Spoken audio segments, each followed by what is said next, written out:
Jeshi la Polisi mkoa wa Mbeya linamshikilia Doto Lubongeja, mkazi wa Madundasi, wilaya ya Mbarali, mkoa wa Mbeya, kwa tuhuma za mauaji ya watoto watatu wa familia moja kwa kuwanyonga shingo. Watoto waliouawa ni Petro Amos miaka 8, Samu Amos miaka 6 na Nkamba Amos miaka 4, wote wakazi wa kijiji cha Madundasi.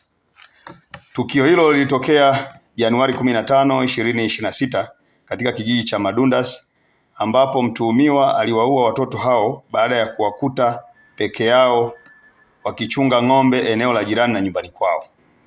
Baada ya kutekeleza mauaji hayo, aliiba ng'ombe 15 walizokuwa wakichunga watoto hao, kisha kuziswaga na kwenda kuzificha nyumbani kwa mjomba wake aitwaye Masoda Kurwa, anayeishi kijiji cha Madundasi B, na kuanza kutafuta mteja, ambapo alifanikiwa kuwauza ng'ombe hao na kupata fedha taslim shilingi milioni 5,100,000.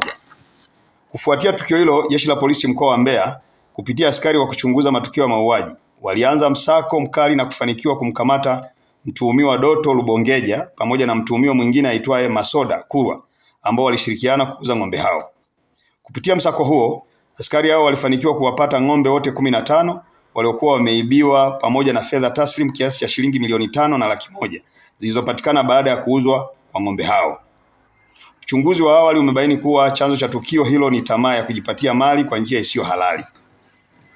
Upelelezi unakamilishwa ili hatua za kisheria ziweze kuchukuliwa dhidi ya watuhumiwa.